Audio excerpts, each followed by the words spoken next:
Ah, greetings, traveler. It is indeed a pleasure to see you. You are showing outstanding timing, sir. I heard that there are two major storms converging on this location as we speak.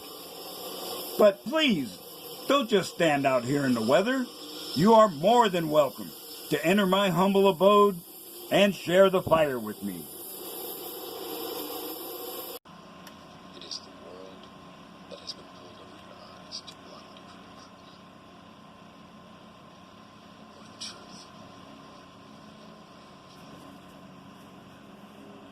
That you are a slave, like everyone else you were born into bondage, born into a prison that you cannot smell or taste or touch. Prison.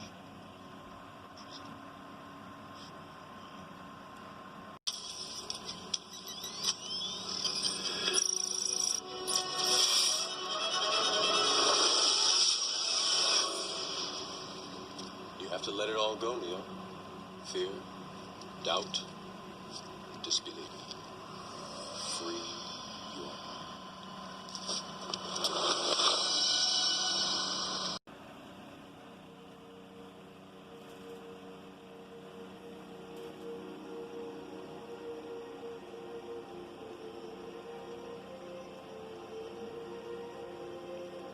Well, traveler, excuse me for asking such a personal question from the jump, but are you a touch psychic? I have been in deep thought recently over my present and future. My closest neighbor has no interest in such things. I hope you do.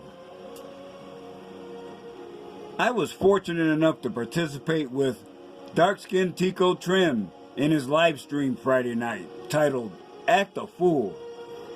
I got to kick it old school with some Red Pill brothers in the virtual world and embrace my self-appointed role as a Red Pill elder, switching between roles of teacher, philosopher, and monk as necessary, all in Machiavellian style.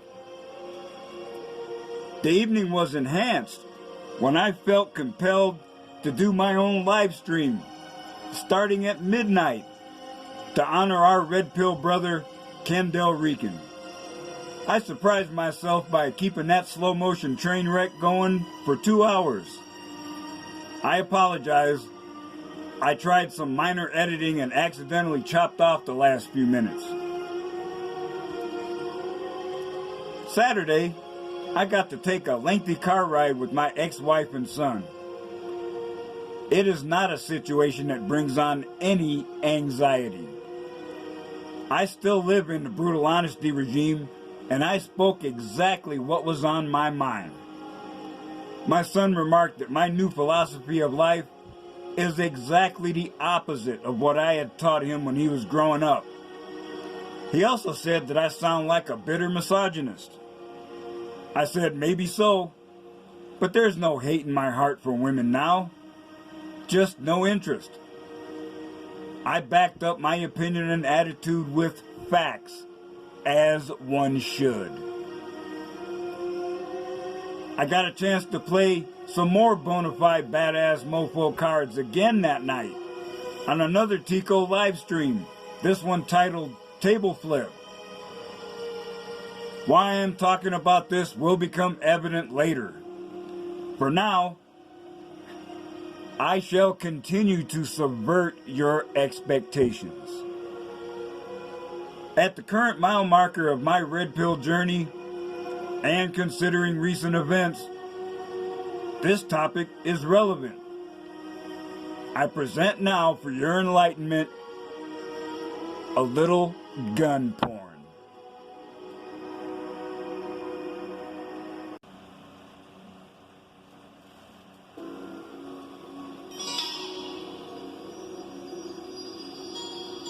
So, brothers, I now present for your enlightenment and entertainment reasons why a gun is better than a woman.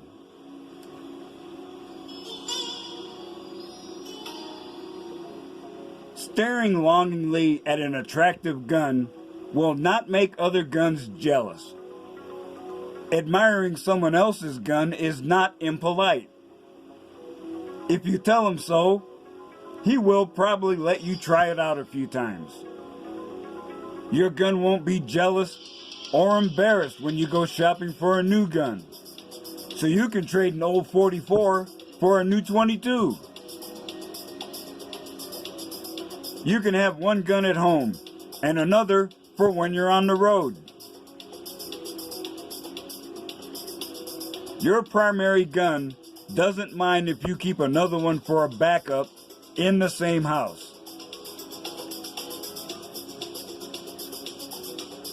Your gun will stay in the closet without whining until you are ready to use it again.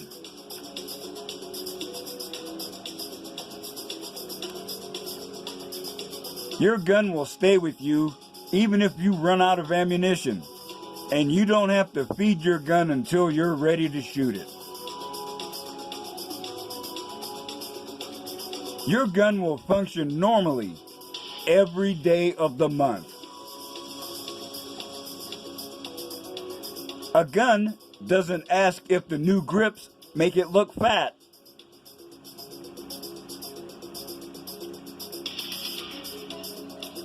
A gun doesn't care how big your trigger finger is.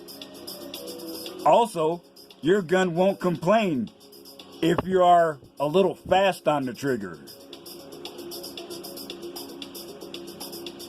A gun doesn't mind if you go to sleep after you use it. You can buy a muzzle brake or a silencer for a gun, and your gun speaks only when you allow it to do so.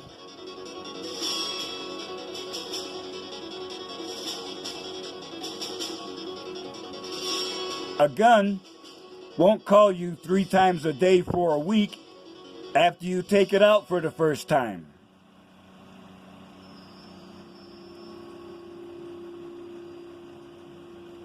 A gun will not keep you up at night. In fact, you will sleep better knowing the gun will help keep you safe.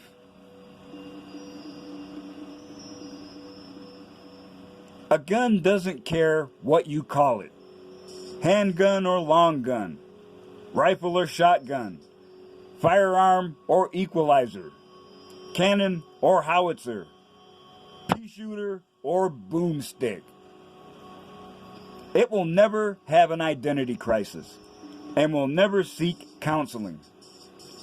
A gun will never change its caliber or barrel, sights or grips just because it wants to indulge itself.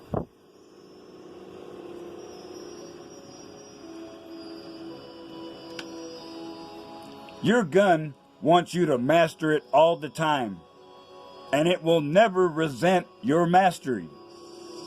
Sensitivity training for a gun includes proper calibration of zero, the practice of proper shooting techniques, prevention of malfunctions, practice of safe shooting rules, certainly care and maintenance of the weapon. Your gun won't ever complain about what it used to be like before you had it.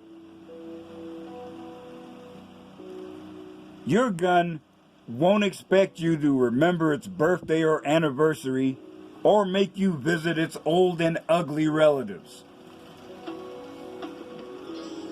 A gun in the kitchen won't keep you from enjoying junk food and beer. A gun never expects you to buy it a new holster, and it never complains about the color, material, detailing, or style of its container or covering. A gun never goes on a shopping spree just for the fun of it, indulging itself in unnecessary accessories and color-coordinated ammunition.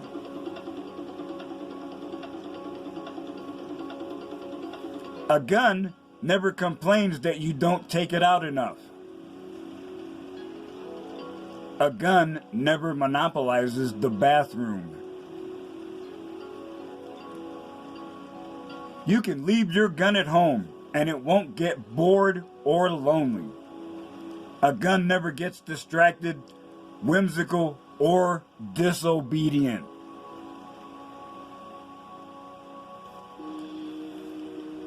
The courts have never tried to prevent you from buying magazines with close-up pictures of fully exposed guns in them.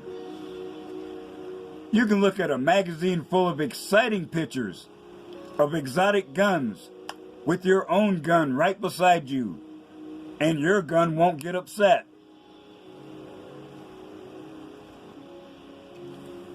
Complimenting or criticizing a gun will not change its performance. You are expected to field strip a gun on the first date. An urge to disassemble your gun is not a perversion. A gun never objects, never demands payment or favors for showing you its inner parts and openings. Your gun won't ever remind you about the first time you pulled its trigger. Also, you never have to wonder if your gun is satisfied after you've pulled its trigger. Using a sabot to enhance the performance of low-velocity, small-caliber ammunition will not disappoint your gun. A word of warning here: getting inventive, experimental, or perverse with your gun almost guarantees it won't work right.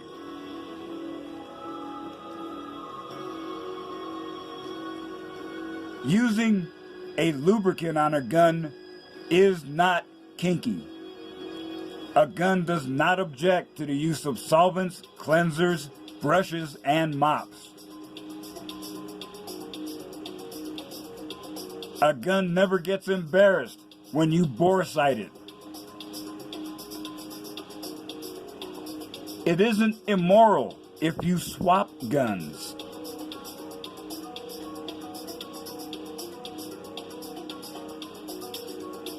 When you miss a target, it will almost never be your gun's fault. And your gun will never make you feel guilty for missing the bullseye. Except perhaps if it's a hidden fault within the gun itself.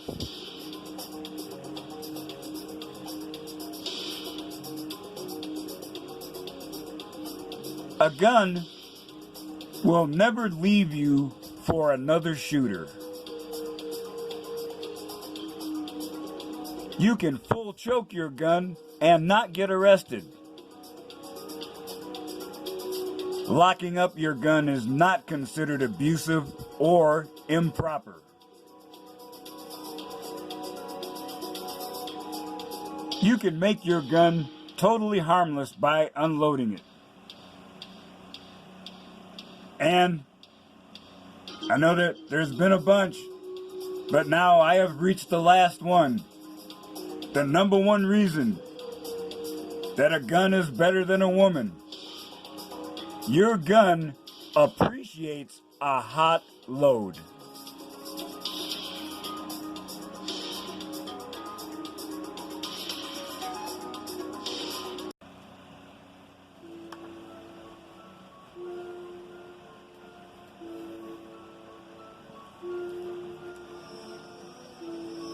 There comes a time in every man's life when he must stop, pause, and check navigational aids. He must decide what is important.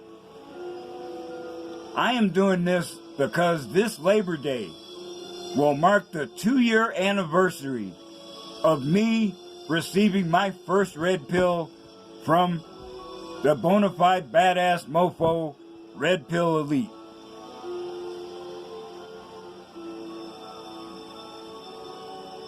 When you are a man going your own way, you know there is no one standing between you and your destiny.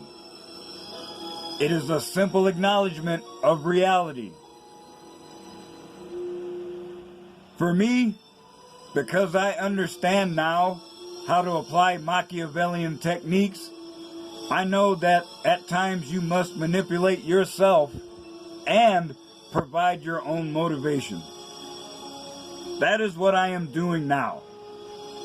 At the current time, I'm slowly reorienting my mental state towards hardcore exercise mode. And I'm talking so hardcore, I'm quitting the beer and cigars. Now, there's no need for me to apply excessive force because I understand the need for not only motivation, but patience as well. Adhering to a rigid schedule does not work, but the procedure of billable hours will ensure that I am using my time efficiently. One very important data point that I must emphasize: you cannot allow the opinions of others to distract, dissuade, or distort your internally generated motivation. We already know that the journey is more important than the destination. Yet keep in mind that it is you that determines your direction of travel. You must have short, medium, and long-term goals. Empirical evidence shows that I am proceeding in my goals of organization. I'm in the middle of setting up a home office in my little man cave. I have materials for my future business already segregated and under secure storage.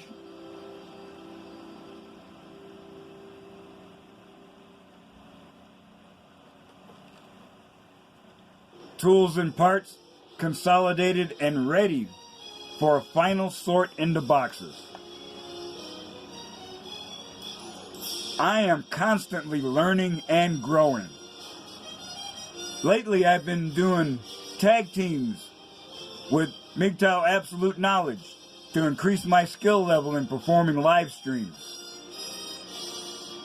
And there have been other events, some surprising to me. I paid a visit to Red Pill Elite a while ago, and he warned me to not discuss Red Pill philosophy with his guests. No problem. I can improvise, adapt, and overcome. So I engaged in light conversation, and almost without effort, I had transitioned into what I call teacher mode. I spent an hour wandering around doing a modern interpretation of Johnny Appleseed on crack. I was dropping wisdom and truth bombs on the regular while being completely relaxed and in the zone. And when I was hurting, not only did I not stop running my mouth, I was doing yoga postures that surprised everybody.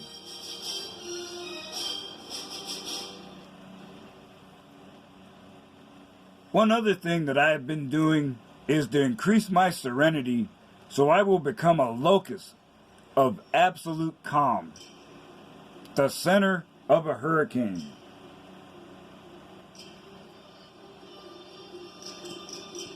This is to increase my karma and for another purpose.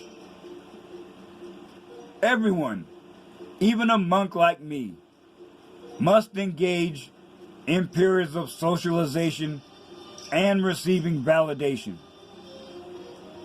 When you were in the blue-pilled world, this was focused on women. Now you are no longer asleep, but that need still remains.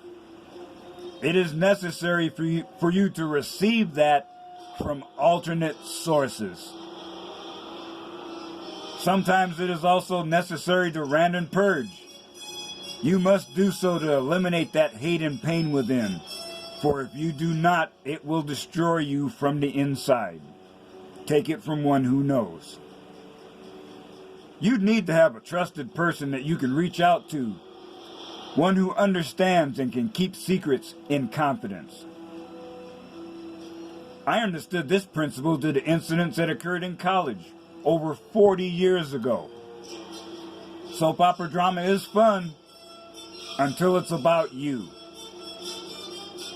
I changed course to become that person who is a silent confidant, helping others to heal and grow. And a pleasant bonus was that as someone on the outside, I got to see the big picture and see what was motivating people to do what they did. That is what I'm doing now. I am that man if any red pill brother is in need. Now, I stand here at the latest plateau and I see the progress I've made to date. I have multiple playlists on my channel, but I'm just going to highlight the exile ones. 1. Exodus. 2. Turning the Corner. 3. The New Era. 4. Phoenix Rising. 5. Teacher, Philosopher, Monk. Here I can see documented proof that what I thought was a peak more than once turned out to be only a plateau. And it is a constant reminder that you must challenge yourself on the regular. If you're not doing so, you will wither and die. I will not cease my journey, and you should not either.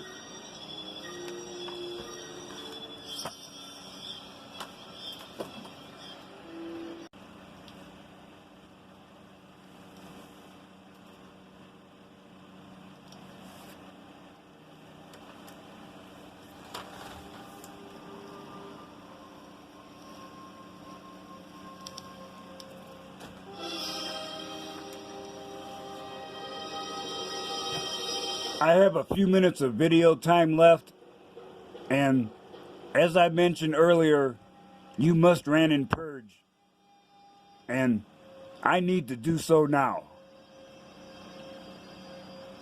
This is for the Benson family and everyone associated with them. I hate you. I remember my fucked up childhood. How you always treated me like an outsider. Because I was. How you teased me. Yeah, you, Uncle Ulysses. Teasing me by calling me by my real middle name. Which I didn't even know until this year, when I finally got my birth certificate. And I've only got half a ration of anger for the kids that grew up with me, but I got a full portion for every adult. You knew. And what were you gonna do? You gonna carry that secret to the grave? That's disgusting. You stole my life from me. Who knows the life I could have had. Maybe I wouldn't be here now. But you denied me the chance to grow up in a natural environment and discover my full potential there. I don't know what it is, what hold it was you had over Doris, that you could snatch me away from my real family and pretty much hide me in plain sight and tell my real family, fuck you, you can't get them.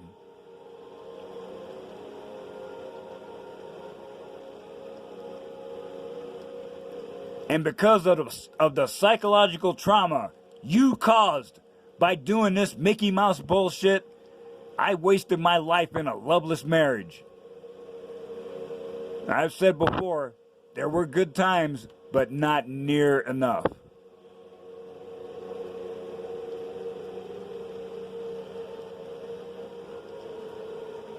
I'm an old man now, and I'm at the end of my life. And I know you, all y'all, Ulysses, Ethel, Sarah Lee, Dorothy, and others, The ones who constantly disrespected me, refused to give me help, would point and laugh behind my back. When all of you knew the truth. And not only did you refuse to tell me, you piled on the abuse. And you got sick, twisted pleasure from it. Fuck you, fuck your face, fuck your day.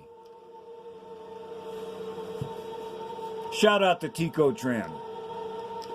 But you know what? It don't matter now.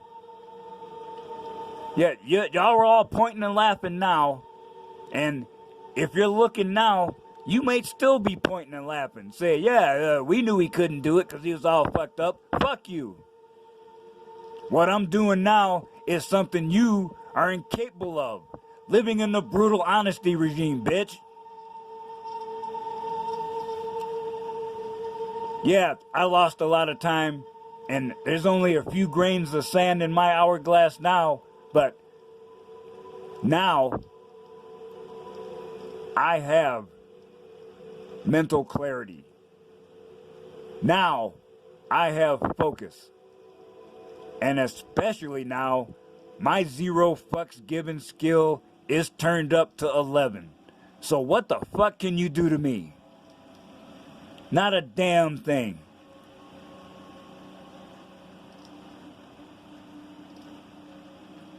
I hope you raggedy motherfuckers are crying on the other side of the veil. Because now you see I am living the motto, living well is the best revenge.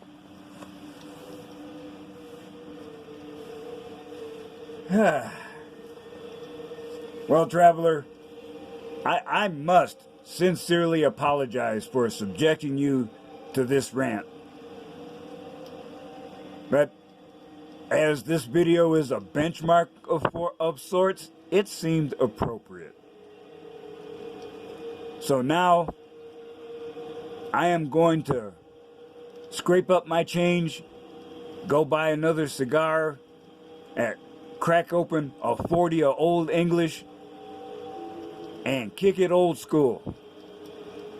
And starting on the 1st, I'm going to have exercise discipline that will shame a centurion. And y'all seen the playlist, Homo Rationalis Physicalis, where I was showing you, yeah, I'm an old guy. My form is terrible. I'm lifting weights that a butterfly could pick up. Well, I don't give a fuck. I know what works for me. But you wait. As Frank Sinatra said, the best is yet to come.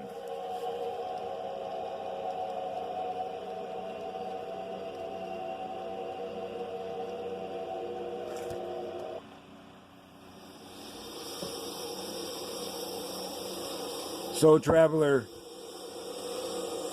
as you continue on your journey, remember, I still say, some of the best days of your life haven't happened yet.